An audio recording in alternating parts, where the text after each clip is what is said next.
Hello again, sixth grade. I got two more messages, both from Kevin this time.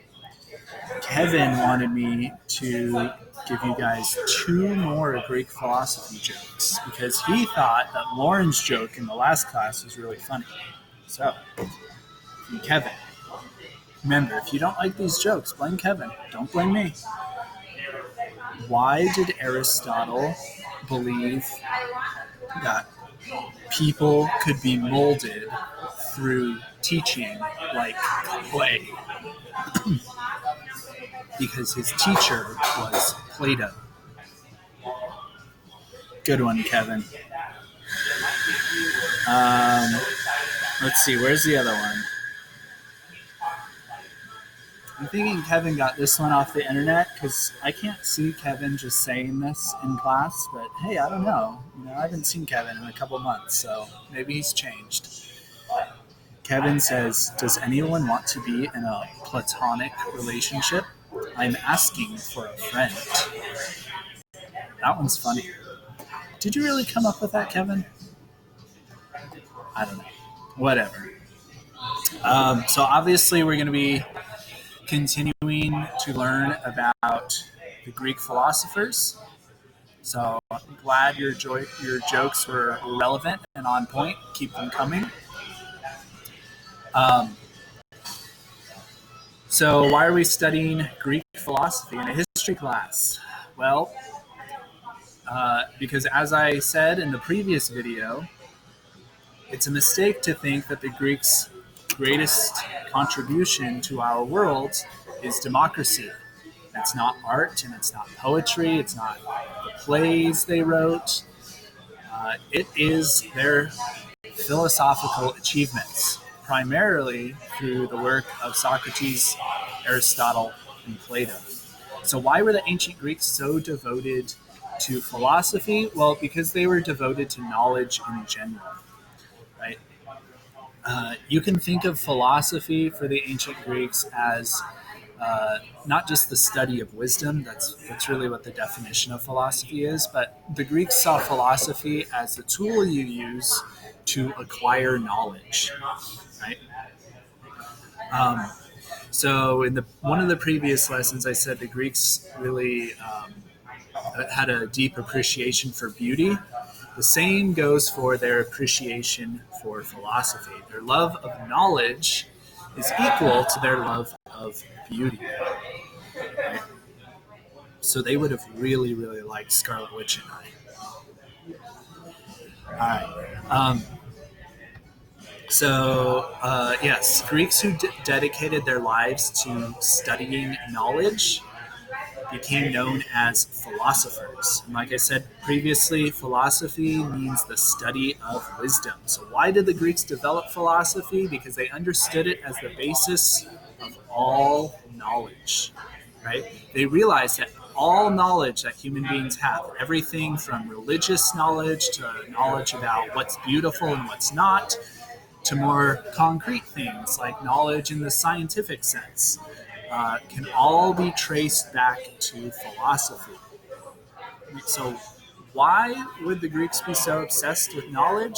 Well, maybe it's because they started to ask questions like we're being asked in a lot of other ancient civilizations. Why do we exist? How did the universe begin? What is the universe made of? What happens to us after we die? What is the meaning of life? What is the meaning of love? Right? All of these things are philosophical questions. Now, the Greeks are kind of unique because in addition to just asking those questions and working to find answers to them, they developed philosophical learning into four major branches: history, science, math, and medicine. Those are the four categories of philosophy that the ancient Greeks really, really developed hard. And they filled in each of those categories very, very well, right? So, like I said previously, the Greeks developed philosophy because they wanted to be able to answer questions like, what's the nature of the universe? What's the difference between having a good life and a bad life? How can you achieve a good life? can you achieve a good life in the first place? Right?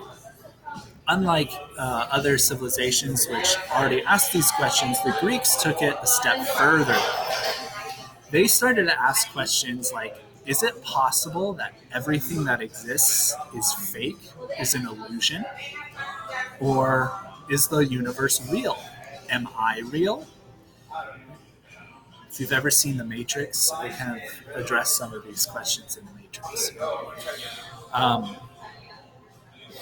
some of the Greek philosophers started to think maybe my entire life is just one really long dream, and I'm someone else who's just asleep in their bed, and I haven't awoken from this dream yet. And all of my memories, all of my experiences, all of my human contact, it's all just an illusion, right? Kind of mind-blowing stuff. So they wanted to know, how do I know that I and my life are real, and that this is not just a dream? The Greeks also wanted to know how we can say with certainty that something is true. So, for example, the Greeks understood intuitively that all triangles had three sides. But they wanted to know how they knew that all triangles had three sides. Right? Could it be possible that somewhere out in the universe there's a four-sided triangle? These are the types of questions that the Greeks would ask. How can we be sure that all triangles in the entire universe have three sides? Isn't it possible that there could just maybe be one somewhere that has four sides or two sides? Right? In order to answer these questions, the Greeks had to use two tools that they developed very, very well. These tools are called reason and logic. Now, to us, it seems very obvious that you would use reason and logic to answer questions like this, but to the ancient Greeks, using reason and knowledge was kind of a new thing, right? Or at least it was a revolutionary idea, right? Because in a lot of ancient civilizations, including parts of ancient Greece, the answer to the question, what makes a good life, or how did the universe start, would be traced back to the gods. They would say something like, well, the universe started when the Titans created it, right? A good life is serving your city-state.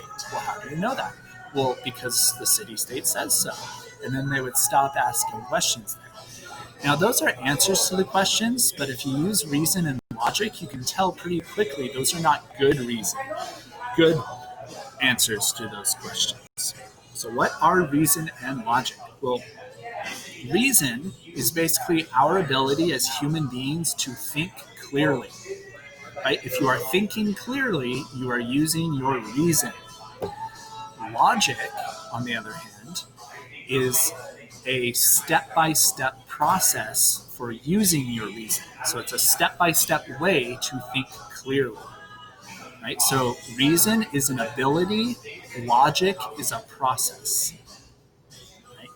So if you have a question that you want to answer, like, are all triangles three-sided? Right? You would start off by using reason and logic. Reason is your ability to think about the question, and logic is the process you would go through to find the answer to that question. So one way you might try to answer the question by using reason and logic is thinking, okay, if all triangles have three sides, that means that if it's possible to find a four-sided triangle or a two-sided triangle, then the statement all triangles have three sides is not true. Right?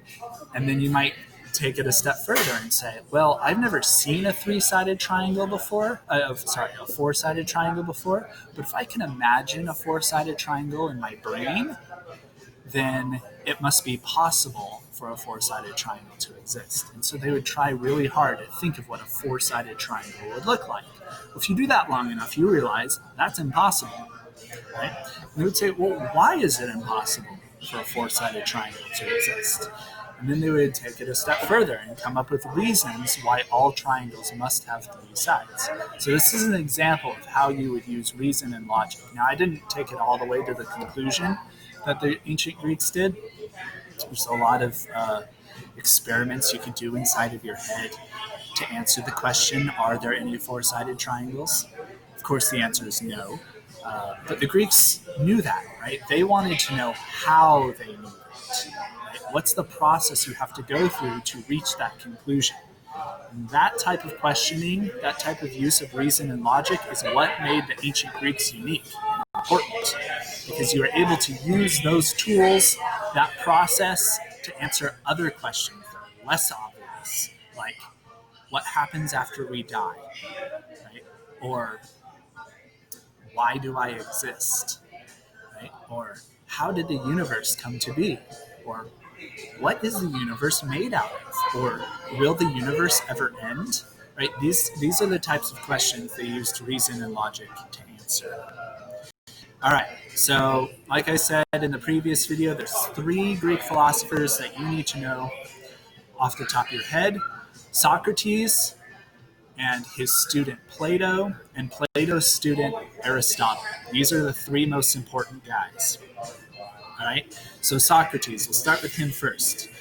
Socrates was the first great ancient Greek philosopher, and he is known for a lot of things. One of the things he's known for is developing a process of logic called the Socratic method. So the Socratic method is a way of using logic to reach a conclusion. What you do is you ask a person a series of questions to make them or help them think clearly about a topic. Right? And oftentimes teachers will use the Socratic method in a classroom. Right? It's really something you're more likely to encounter in high school and college. I don't really use it very much in junior high, but if I was teaching high school or college, I would use it. Right? So it's a way of teaching people by asking questions. So you don't give them facts. Instead, you just say, you give them a series of questions. So Socrates is also famous because of his life. He challenged a lot of ideas that the ancient Greeks had because he thought they were illogical. So for example, one thing Socrates did is he said, I don't think these Greek gods and goddesses are as involved or are as important in our daily lives as we think they are. Right? Maybe it's not important that we sacrifice goats to all the Greek gods and goddesses every day. Maybe that's just a waste of goats. Right? And he started asking questions like this and teaching these questions to young people who started to take his side. Well, the people of the Greek city-state in which he lived did not like that. Right? And so Socrates got in a lot of trouble. And he was charged with a crime, and the crime was corrupting the youth. And Socrates was actually sentenced to death for this crime of teaching in this way. Right? Can you imagine, me being sentenced to death because of something that I taught you in class? Well, that's exactly what happened to Socrates.